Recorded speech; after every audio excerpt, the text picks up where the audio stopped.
everyone, once again you're all welcome back to my channel. Today's video is a step-by-step method on how to prepare Canda sauce. Canda is commonly known as cow skin, but the Nigerians call it pomo. I don't know if I pronounced that correctly, but I guess you understand, right? So come with me, let's begin. For my ingredients, I have in a plate some finely sliced tomatoes. I insist, finely sliced tomatoes. Then I have some chopped onions, chopped bell pepper. I have also in the plate sliced onions, jangsa, country onions, garlic, bay leaves, some salt, Maggie. You all know, right? I'm very skeptical when it comes to salt and Maggie. I do not like so much salt in my food. Talk less of Maggie. I have a cup of curry, which I'll be using just a portion of this. In a cup, we have thyme and rosemary, white pepper. For white pepper, this one is our key ingredient to this recipe. And also, we have a bowl of Canda and some sliced soya. Okay, guys. So, you know how we begin. Before I always make sure I wash my hand. I clean my working surface before starting. So in this pot, I poured my bowl of Canda and I added some salt. I went in with a cube of Maggie. I added also 2 red peppers inside, and I thoroughly mixed this and allowed this to, first of all, get heated. I don't know, we have a way of making Canda. I don't directly pour water into Canda when I want to start boiling it. I allow this to cook inside the pot without adding any water for like 5 minutes. So I then decided to go in with a bowl of water. This water was not too much. It's like about let's say 2/4 a cup of water, depending on which cup you're using. So I give this a thorough stir and I allow this Canda to cook for 7 minutes at most, because the Canda was not that strong. And I also added 2 bay leaves inside this and I allowed this to cook.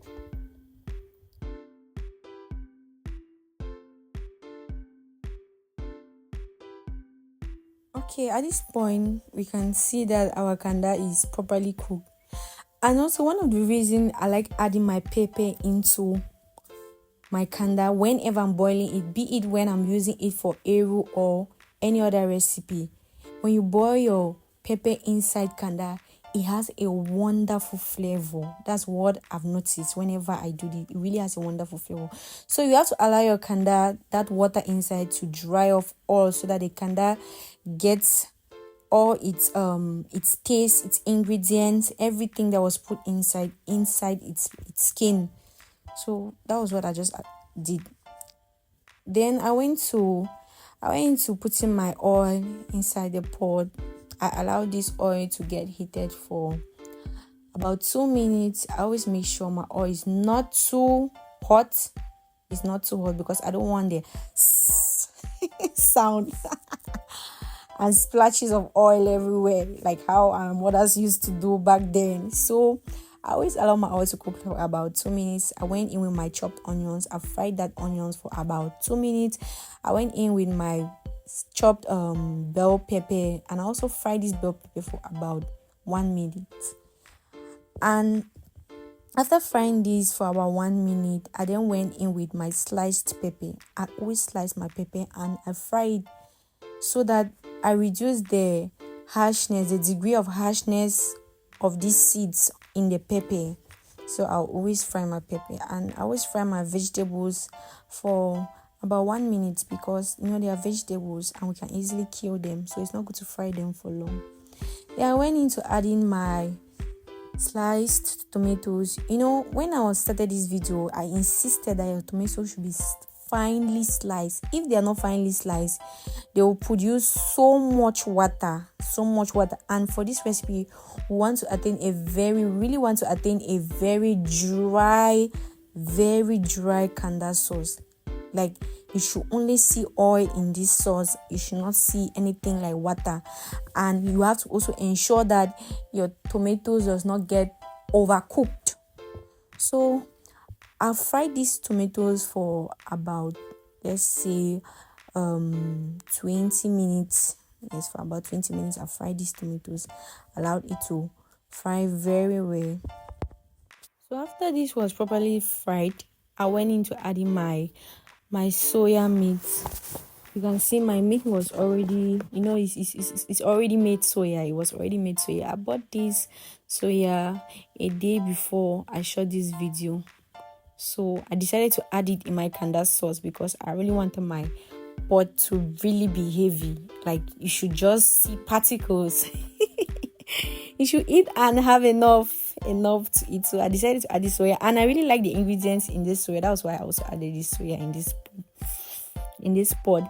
Then I went into adding my jansa.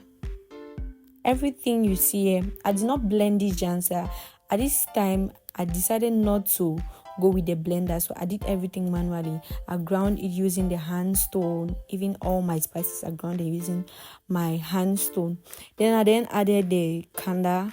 After adding my jansa, I made sure I allowed that jansa to cook for at least 2 minutes. Then I went in with my Canda. I fried this very well, and I made sure this Canda was properly mixed and well incorporated with all the spices in this pot. So I fried this for almost 2 minutes, because if you realize from all my spices, you realize that whenever I put each spices, I do not fry or I do not cook them for long. I put the next. So it has a range of 1 minute to 2 minutes different, or 3 minutes different. I added a spoon of curry and 2 cubes of Maggie into this sauce, and I stirred this, and I also added my crunchy onions. And okay, I forgot something from the beginning. Before I boiled my Canda, I put in it 1 stone or 1 ball of crunchy onions. So I boiled the crunchy onions alongside the Canda when I was boiling it. So I removed the crunchy onions later on when it was ready, and I ground it, and that was what I added as powder. I then went in with my white pepper, my ground white pepper. A cup of this white pepper is just okay for your sauce. So depending on the quantity of the ingredient would depend on also the quantity of your sauce. Stir this, give it a proper stir, added small water, and I covered this to cook very well. Then added my ground garlic. This was the last spices I added because I wanted that flavor. I did not want to overcook these spices. When you overcook your spices, at the end of the day, you don't seem to have any flavor at the end of the cooking. So I just cooked this for about 2 minutes, and I added my thyme combination with rosemary. When it comes to sauce, or when it comes to stew, and when it comes to jollof rice, if there's something you have to use to stew up that food, it's thyme and rosemary. Never forget thyme and rosemary. I allowed that to cook for 1 minute, and I also added, which is the last thing I added, the last vegetable I added was onion. So if you realize, for this recipe I did not add green spices. I did not use any vegetable like green spice or bell pepper at the end of the preparation. That was just how I wanted enough onion. So guys, I allowed this. I had switched off the gas. I switched off the gas after putting this onion, because I don't want this onion to overcook, and I allowed it there to cook with the remaining heat in the pot.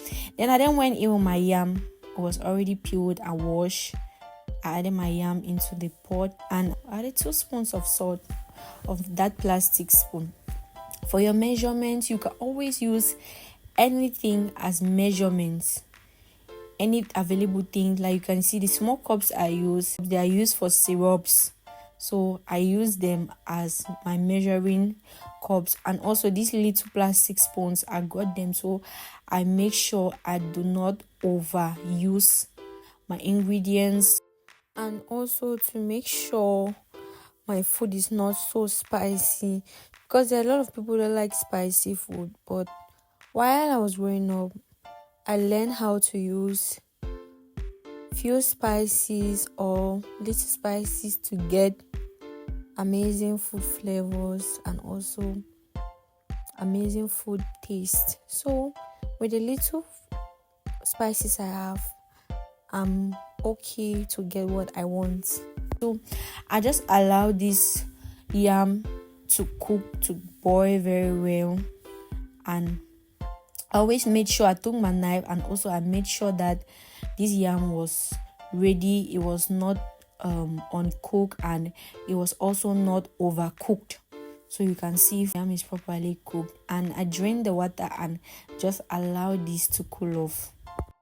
I don't know, when it comes to my sauce, I enjoy always using sliced tomatoes than blended tomato paste. So there are other methods you can do your Canda sauce. You can also use tomato paste, and I'll also be dropping that recipe in another video where I'll use tomato paste for my sauce, for my Canda sauce, rather than sliced tomato. So in case you like this video and you think this video was helpful to you and you would like to recreate something like this, please hit on the subscription button, like this video, turn your notification bell for more updates, and do not forget to share so that others can see this amazing recipe. Thank you guys. Bye.